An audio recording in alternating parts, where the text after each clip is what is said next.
हल्दी घाटी का युद्ध इतना खौफनाक था, 300 साल के बाद भी आज वो हल्दी वाली मिट्टी, उससे खून निकलता था। आज भी तलवारों के जत्थे मिट्टी के नीचे से निकलते थे। इतना खौफ कि युद्ध के बाद भी सिक्का, करेंसी, मुद्रा अभी भी महाराणा प्रताप के नाम की चलती थी, अकबर के नाम की करेंसी तक नहीं चल पाई। अकबर इतना घबराता था उसके नाम से कि कहता था रात को सोने से पहले कोई महाराणा प्रताप का नाम मत लेना मेरे आगे।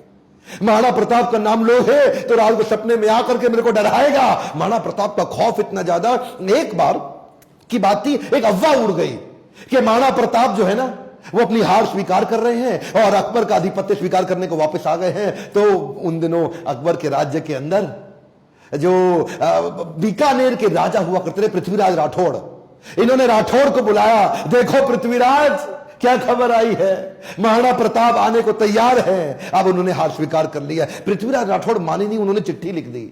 पृथ्वीराज राठौड़ ने तुरंत महाराणा प्रताप को एक पत्र लिखा और पत्र में लिखा कि मुझे विश्वास नहीं हो रहा यह बात सुन के कि क्या अब जंगल का शेर सियारों के साथ रहेगा, क्या सूर्य अब बादलों के पीछे छुप जाएगा, क्या चातक अब धरती का पानी पिएगा, क्या हाथी अब कुत्ते के जैसा जीवन बिताएगा, क्या तलवारें अब मयान के अंदर चली जाएंगी, राजपूतानी अब विधवा हो जाएगी। आपकी सौगंध, ये बात सुन के मेरा दिल कांप उठा है, मेरी मूछें तनी हुई नीचे चली गई हैं। कृपया आप ही बताएं ये बात कहां तक सही है। पृथ्वीराज राठौड़ का पत्र पढ़ते ही महाराणा प्रताप की आंखों में क्रोध से लाल हो उठी। महाराणा प्रताप कहने लगे, बादलों में वो क्षमता कहां है जो सूर्य को रोक सके, शेर की मार सह सके, ऐसे सियार ने कभी जन्म नहीं लिया। धरती का पीने के लिए पानी चातक की चोंच बनी ही नहीं है और कुत्तों की तरह जीवन जीने वाले हाथी की बात आज तक हमने सुनी ही नहीं। महाराणा प्रताप बोले, भूखा प्यासा रह के भी मेवाड़ की रक्षा करूंगा, अपने प्राण जाने दूंगा पर मेवाड़ नहीं जाने दूंगा। बहरहाल इसी दौरान अकबर को समझ आ गया महाराणा प्रताप को मैं हरा नहीं सकता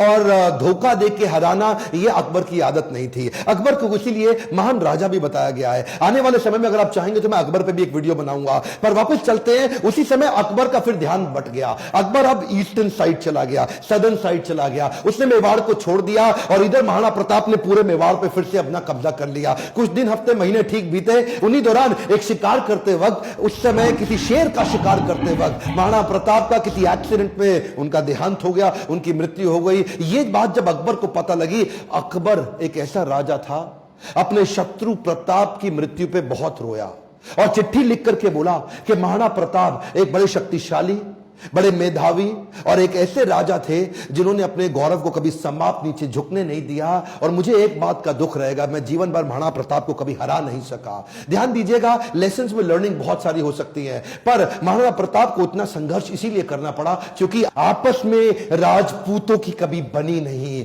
ध्यान दीजिएगा, जब जब घर टूटेगा आपका पड़ोसी आपको लूटेगा। सिंपल सी बात है साहब, जब जब भारत बटा है तब तब भारत टूटा है। किसी तरह आरक्षण से, जाति से, धर्म से अगर ऊपर उठ सकते हैं, क्या आप हेल्थ की, एजुकेशन की, ग्रोथ की, इकोनॉमी की, नेशनलिज्म की बात करते हैं? अगर नेशनलिज्म बिल्ड होगा, अगर पूरे देश का फायदा होगा तो खुशहाली सबके यहां आएगी। देखिए ध्यान दीजिए, अगर देश में खुशहाली आएगी तो फायदा पूरे देश का होगा, 1, 2, 4, 8 का नहीं होगा। मैं आपको एक रिक्वेस्ट करूं, बाकी सब ठीक है लेकिन महाराणा प्रताप के इस वीडियो को, जो कि हमारे कोर्स करिकुलम में पढ़ाया नहीं जा रहा, इनके बारे में एजुकेशन सिस्टम में बताया नहीं जा रहा, क्या आप इनका वीडियो पूरे देश में फैलाना चाहेंगे? राष्ट्र हित में आप इस वीडियो को व्हाट्सएप ग्रुप में डालिए। Let people know and understand about Maharana Pratap. Akbar कभी जीता नहीं, प्रताप कभी हारे नहीं। अकबर की सेना में दम था, प्रताप के सीने में दम था।